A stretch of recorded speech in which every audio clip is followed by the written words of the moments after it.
Hello दोस्तों, आप सभी का स्वागत है इस चैनल पे। आइए आज फिर मैं आप सभी के समक्ष हाजिर हो चुका हूँ।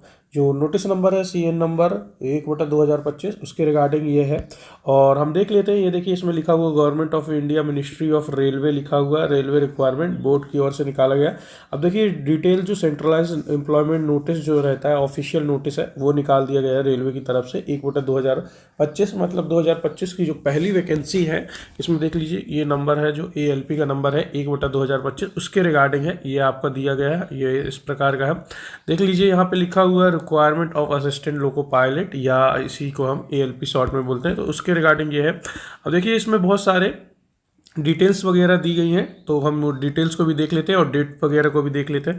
देखिए इसमें लिखा हुआ government of India ministry of railway railway requirement board centralize employment notice CN number 1/2025। तो ये इस साल की पहली भर्ती जो रेलवे ने दी है, RRB के थ्रू दी है।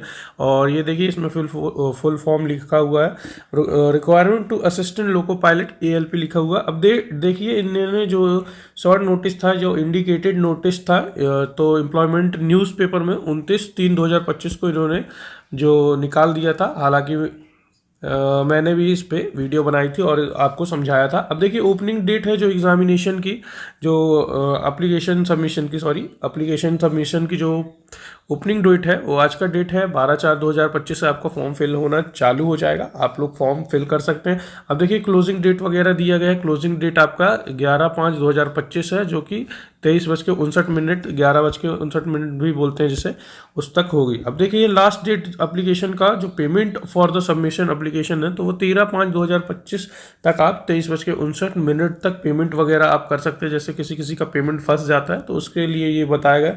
अब देखिए मॉडिफिकेशन विंडो की चर्चा इस पॉइंट में की गई है। ये लिखा हुआ है आपका मॉडिफिकेशन नंबर। आप मॉडिफिकेशन 14/5/2023 ये 25 से आप 23/5/2025 तक मॉडिफिकेशन कर सकते हैं। परंतु उसमें एक नोट पॉइंट दिया गया है, detail field in create an account from the chosen RRB can not be modified. तो RRB आप चुनकर, एक बार आपने जो RRB चुन लिए तो उसके बाद आप चेंज नहीं कर सकते। तो सोच समझ के अपना कोई भी RRB को चुनने का प्रयास करेंगे और फॉर्म अच्छे से फिल करिएगा। प्रयास कीजिएगा कि साइबर कैफे से ही फॉर्म फिल करें। अब देखिए आगे देखिए, इस बार ये लिखा ऑनलाइन ओनली लिखा हुआ फॉर्म को जो आप फिल करेंगे। देखिए application are invited from the eligible candidate for the following post mention in the table below. जो टेबल दी गई, application complete in all respect must be submitted online only. तो आपको ऑनलाइन ही माध्यम से आपको फॉर्म फिल करना है। और ये लिखा हुआ टाइमिंग वगैरह दिया है, क्लोजिंग डेट और सबमिशन ऑफ ऑनलाइन एप्लीकेशन ये बताया गया है। अब देखिए जो आप लोग जानते हैं ALP की जो पोस्ट होती है, ये पोस्ट दिया गया है और उसका जो लेवल होता है लेवल 2। हालांकि ये टेक्नीशियनों का भी लेवल होता है, आप लोग जानते होंगे। और इनिशियल जो पे है, बेसिक पे है 19,900 है। और पर इनका जो मेडिकल स्टैंडर्ड है वो अच्छा खासा तगड़ा मेडिकल होता है टेक्नीशियन की अपेक्षा। ये A1 है। और जो इस बार जो इनका जो एज लिमिट दी गई है, वो देखिए 1/7/2025 तक 18 से 30 वर्ष तक दी गई है। और जो कैटेगरीज है उसमें थोड़ा छूट दी गई है जो रहती है हमेशा। और टोटल वैकेंसी की अगर चर्चा करें तो 9,970 सीट ही निकाली गई है रेलवे के द्वारा, जो शॉर्ट नोटिस वगैरह में बता रहा था। तो आप लोग इस माध्यम से समझ सकते हैं। इंपॉर्टेंट इंस्ट्रक्शन वगैरह यहाँ पे दिया गया है। अब देखिए इसमें ये जो बोल्ड लेटर से लिखा हुआ है, इसमें देखिए इसको हमें थोड़ा समझना है। Candidate waiting for the final result to prescribe education technical qualification are not eligible to apply. अब देखिए जो एग्ज़ाम में जो इसका फॉर्म फिल का लास्ट डेट है, लास्ट डेट अगर हम चर्चा करें, क्लोजिंग डेट 11/5/2025। अगर इस डेट तक अगर किसी का ITI का सर्टिफिकेट आ रहा है या डिप्लोमा वगैरह आ रहा है, इस डेट के पहले तक अगर आपके हाथ में सर्टिफिकेट है, फाइनल मिल चुका है, तो आप इस फॉर्म को फिल कर सकते हैं। अगर इस डेट के पहले बाद में है तो आप फॉर्म फिल नहीं करेंगे, अगर आप वेटिंग पे हैं, अपने रिजल्ट की प्रतीक्षा कर रहे हैं। तो ये बताया गया है। अब देख लीजिए इसमें और क्या क्या लिखा। तो application must be submitted online only. तो ये देखिए ये ऐसे ही बताया गया है कि ऑनलाइन माध्यम से ही भरा जाएगा। ओनली 1 RRB आपको चुनना है, ओनली 1 एप्लीकेशन पर कैंडिडेट। तो आप सिर्फ एक ही भर सकते हैं। पहले के समय में क्या होता था, अलग अलग जो RRBs के थ्रू कैंडिडेट थे वो भर देते थे, जहाँ पे लगता था सुटेबल वहाँ जाके एग्ज़ाम वगैरह दे देते थे। तो अब ऐसा नहीं होता। आप लोग को पता होगा कि एक ही RRB को आपको फिल करना रहता है। एलिजिबिलिटी वगैरह दिया गया है, ये आप लोग देख लेंगे। ये यहाँ पे मेडिकल स्टैंडर्ड वगैरह, क्वालिफिकेशन वगैरह की चर्चा है, स्क्रूटनी वगैरह की चर्चा है, ये सब बताया गया है। अब देखिए हम कुछ इंपॉर्टेंस देख लेते हैं। इसमें देखिए मेडिकल फिटनेस वगैरह उसकी बात की गई। अब यहाँ देखिए जो 7वां नंबर पॉइंट है वो एज की बात है। एज यहाँ पे दी गई है 1/7/2025 से 18 से 30 वर्ष। और प्लीज पारा 5.1 for the detail about the age relaxation. अब देखिए जो कोरोना टाइम आया था तो उसमें थोड़ा एज रिलैक्सेशन वगैरह दिया गया था, परंतु इस बार एज रिलैक्सेशन वगैरह नहीं दिया गया। और अगर एज से संबंधित आपको कोई भी बातें या समझ में नहीं आ रही तो आप पैरा जो 5.1 है उसको प्रेफर कर सकते हैं, उसको देख सकते हैं, ये बताया गया इस पॉइंट में। तो हम 5.1 को भी देखने का प्रयास करेंगे। अब देखिए इसमें क्या लिखा हुआ, candidate can choose only one RRB and indicated their preference for the railway zone notified under that chosen RRB। तो ये एक ही RRB चुनने के लिए वगैरह बताया गया। एक्टिव मोबाइल नंबर आपको देना है ये बताया गया है, और ईमेल वगैरह एक्टिव देना है। ऑल कम्युनिटीज वगैरह ये उसके रिगार्डिंग पॉइंट दिया गया है, तो आप लोग देख लेंगे। ये इसमें जो दिया गया है ये वाला point 12 details field in the credit in account from such S mobile number वगैरह देना है, email ID, application name, father name और mother name, gender, nationality, date of birth. अब देखिए दोस्तों यहाँ पे नेगेटिव मार्किंग की भी चर्चा है, ये पॉइंट दिया गया है नेगेटिव मार्किंग से रिगार्डिंग, तो आप देख सकते हैं। और ये बैंड आइटम है जो आप एग्ज़ाम के बीच या मध्य में नहीं ले जा सकते हैं, या एग्ज़ाम देते समय नहीं आप लेके रूम में एंटर कर सकते हैं, वो बताया गया है। अब यहाँ पे जनरल इंस्ट्रक्शन वगैरह है तो आप लोग देख लीजिएगा, और हम आगे चलते हैं और देखते हैं कुछ इंपॉर्टेंट पॉइंट्स हम देख लेते हैं।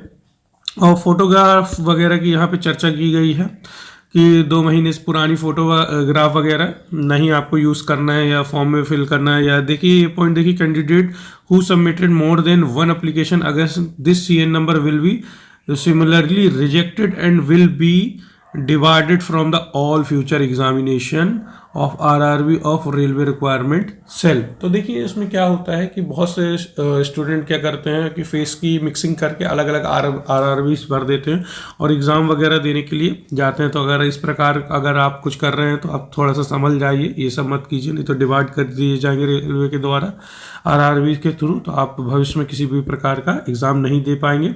और इन्होंने बोला है कि signature must be in running hand writing and not be block capital और डिसजॉइंट लेटर। तो आप दो लोग समझ सकते हैं, जो आप सिग्नेचर करेंगे तो वो आपको घसीटा, जिसको नॉर्मल लैंग्वेज में बोला जाता है, हैंड रिटन में रनिंग जो हैंड राइटिंग है उसमें आपको करना है। ये नहीं कि आप कैपिटल में अपना पूरा नाम इस प्रकार से लिख रहे हैं, इस प्रकार से आपको नहीं लिखना है कैपिटल लेटर में, इसको थोड़ा सा ध्यान दीजिए। आप लोग को पता होगा जो रेलवे है STC वालों को फ्री ट्रेन ट्रैवल फैसिलिटी वगैरह देती है एग्ज़ाम देने के लिए, तो ये पॉइंट उससे रिगार्डिंग है, तो आप लोग देख सकते हैं और समझ सकते हैं। हम 3.0 है जो स्टैंडर्ड ऑफ मेडिकल फिटनेस वगैरह इसमें दी गई है, ये देखिए। तो इसमें दिया गया candidate call for the DV will have to pass a request medical fitness test conduct by the railway administration. देखिए ये मेडिकल से रिगार्डिंग पॉइंट है, आपको पता होगा मेडिकल जो A1 है, physically fit in all respect आपसे पूछा गया है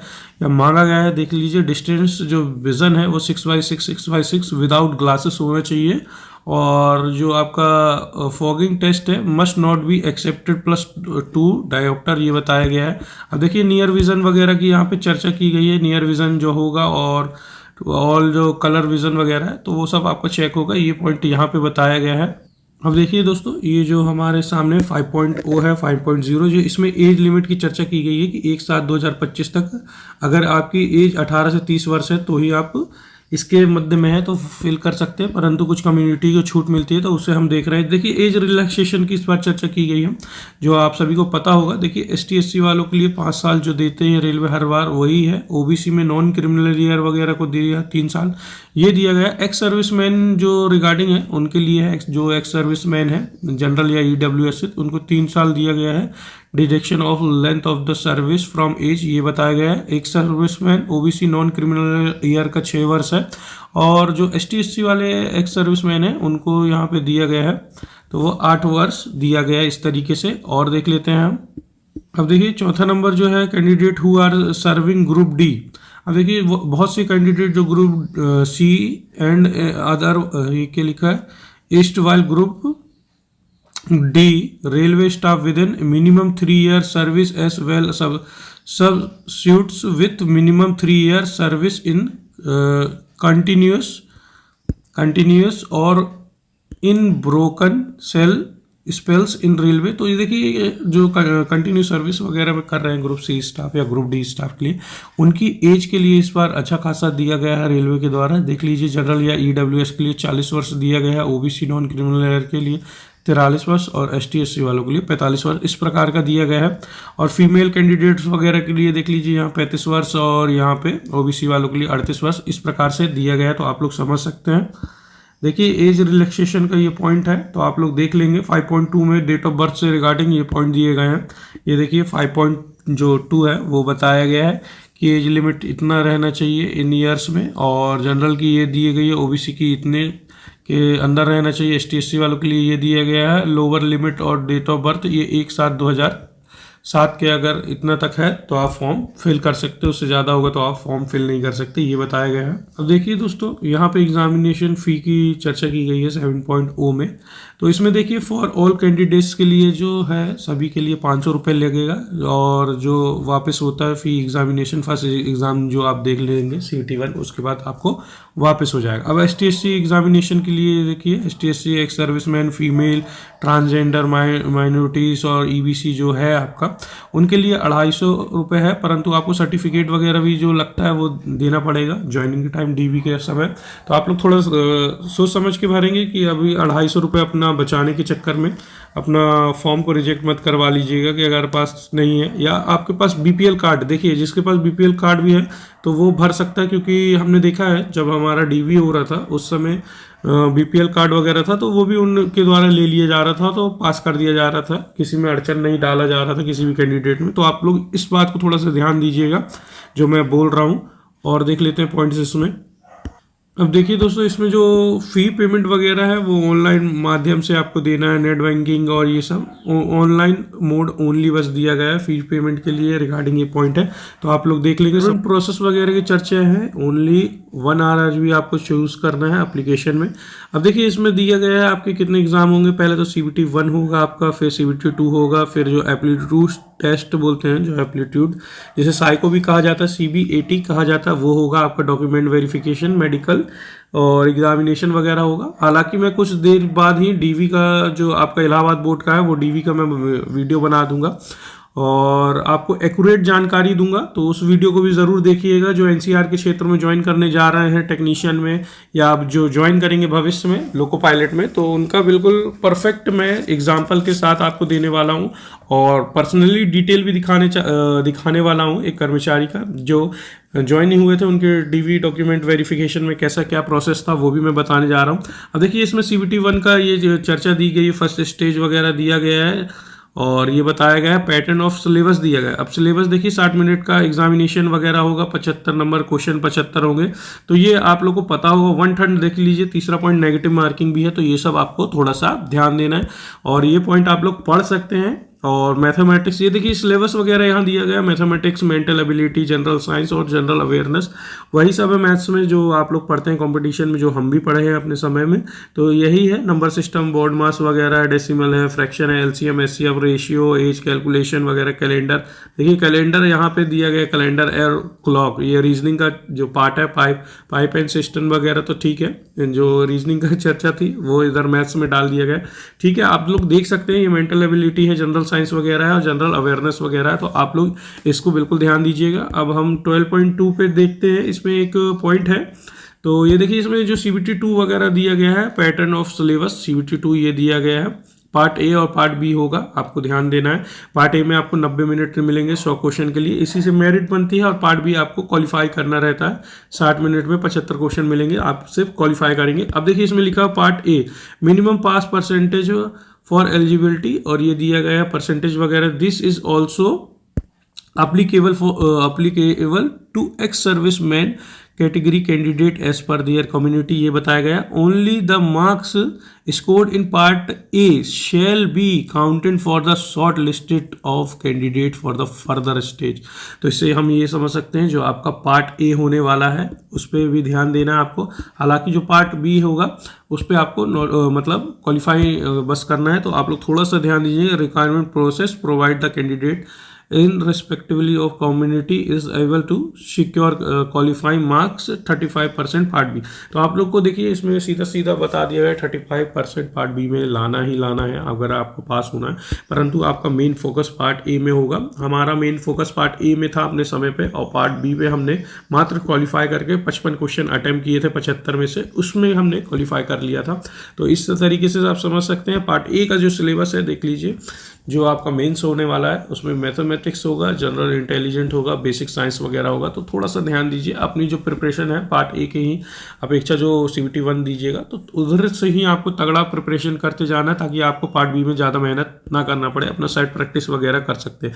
अब देखिए ये सिलेबस फॉर पार्ट बी है, तो आप लोग देख लेंगे। अपने जो ट्रेड रहेगा उससे थोड़ा रिगार्डिंग अपना थोड़ा बहुत चेक करते रहेंगे, और ITI का है तो आप लोग अपना पढ़ते रहेंगे। अब देखिए दोस्तों ये पार्ट बी है, क्वालिफाइंग टेस्ट है, CBT 2 है, qualification wise group of trade subject. अब देखिए इसमें जो क्वालिफिकेशन है जो कैंडिडेट का देख लीजिए, electrical engineer and combination of various stream. अब देखिए बहुत से लोग कॉम्बिनेशन वगैरह ले लेते हैं, तो उसी के रिगार्डिंग बताया गया है कि आप इलेक्ट्रीशियन से हैं या इंस्ट्रूमेंट मैकेनिक से हैं, वायरमैन। देखिए इसमें इस बार वायरमैन का भी दिया पार्ट बी में, और देखिए अमेचर और कोल वाइंडिंग जो होता है, रेफ्रिजरेशन एंड एयर कंडीशन वगैरह, उनके लिए ये दिखाया गया है qualification wise grouping of the trade subject. तो ये बताया गया है।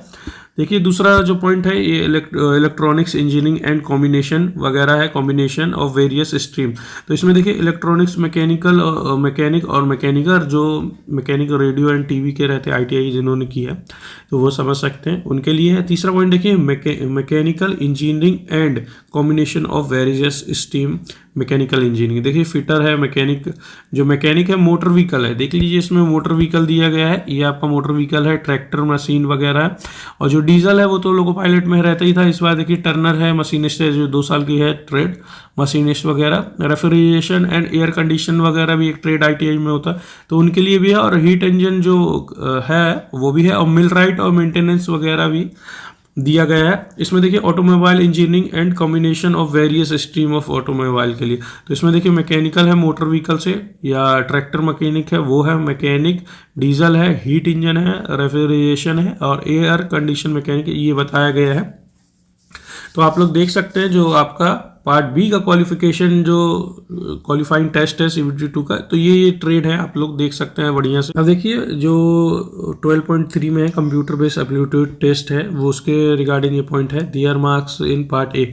तो ये बताया गया है पार्ट ए वगैरह के लिए, और विजन सर्टिफिकेट वगैरह ड्यूरिंग द CBAT वगैरह। तो ये लोग ये पॉइंट आप देख लेंगे। और अगर हम चर्चा करें तो ये देखिए ये 12.4 है, डॉक्यूमेंट वेरिफिकेशन है। अभी मैं कुछ देर में डॉक्यूमेंट वेरिफिकेशन का ऑफिशियल बताने वाला हूँ कि कैसे कैसे हमारा DV हुआ था, और क्या क्या हमने डॉक्यूमेंट वगैरह देखा, हमने क्या किया वहाँ पे, क्या प्रोसेस थी, तो वो हम बताएंगे। जो NCR के क्षेत्र में है तो NCR वालों के लिए ये बहुत ही अच्छा होगा, इलाहाबाद बोर्ड के लिए, ALD इलाहाबाद बोर्ड के लिए सेम वैसे ही वेरिफिकेशन वगैरह होगा जैसा हमारा हुआ था। तो वो मैं आप लोग को समक्ष रखने जा रहा हूँ कुछ देर बाद, तो आप लोग ज़रूर उस वीडियो को देखिएगा और शेयर ज़रूर कीजिएगा। देखिए ये जो पॉइंट है 13.0 हाउ टू अप्लाई वगैरह है कि कैसे आपको फॉर्म फिल करना है, तो वो बताया गया है डिटेल, तो आप लोग देख लेंगे। और मैं भी प्रयास करूंगा इस पे वीडियो बना लूँ, हालांकि मुझे समय कम मिलता है सर्विस के कारण, तो आप लोग थोड़ा समझ सकते हैं। मैं बहुत ही कम वीडियोज़ के साथ आपको ऑथेंटिक जानकारी देता हूँ इस चैनल के माध्यम से, तो बने रहना आपको इस चैनल पर। जो भी एस्पिरेंट है, प्रिपरेशन कर रहे हैं, या जो भी रेलवे स्टाफ हैं ऑलरेडी जॉब कर रहे हैं और आगे के लिए प्रिपरेशन कर रहे हैं, तो इस चैनल पे आपको बने रहना है। जो आपका बेंगलोर जोन है, उन्होंने नई रिक्तियां दी हैं, वहाँ पे सीट अवेलेबल नहीं है, तो आपको सोच समझ के अपना जो भी RRBs है आपको भरना है। आप अगर अहमदाबाद बोर्ड भरना चाहते हैं, या बिलासपुर भरना चाहते हैं, गुवाहाटी भरना चाहते हैं, ज़्यादातर देखिए कट ऑफ हाई कहाँ का जाता है मैं बता दे रहा हूँ। ये मुजफ्फरपुर का है, ये पटना का है, कोलकाता का है, और ये भोपाल का है, और ये भुवनेश्वर भी ठीक ठाक जाता है, मालदा और प्रयागराज, देखिए प्रयागराज का जाता है, ठीक है। अब कम का कट ऑफ और एक रांची है, यहाँ की कट ऑफ आपको अच्छे खासे मिलेंगे, तगड़े मिलेंगे, तो आपको थोड़ा सोच समझ के फॉर्म फिल करना है, सोच लीजिएगा। आरआर भी आप चेंज नहीं कर सकते, तो आप इस पॉइंट को समझिए। और कम कट ऑफ के लिए तो आप लोग को पता है कि साउथ में आप जा सकते हैं। ये 20 जो आपके, ये जो 20 है ये आपके आरआर 20 हैं, तो आप अपने हिसाब से भर सकते हैं। कम कट ऑफ के लिए आप साउथ में जा सकते हैं, और ज़्यादा कट ऑफ वाले जो आरआर 20 थे मैंने उनकी चर्चा कर दी है। और जल्द ही मैं डीवी के लिए वीडियो लाने वाला हूं, तो आप लोग इस वीडियो को ज़रूर से ज़रूर शेयर और इस चैनल को सब्सक्राइब करके अपना प्यार दिखाइए इस चैनल को। तो फिर मुलाकात होगी इसी प्रकार की ऑथेंटिक जानकारी के लिए, तब तक के लिए जय हिंद, वंदे मातरम।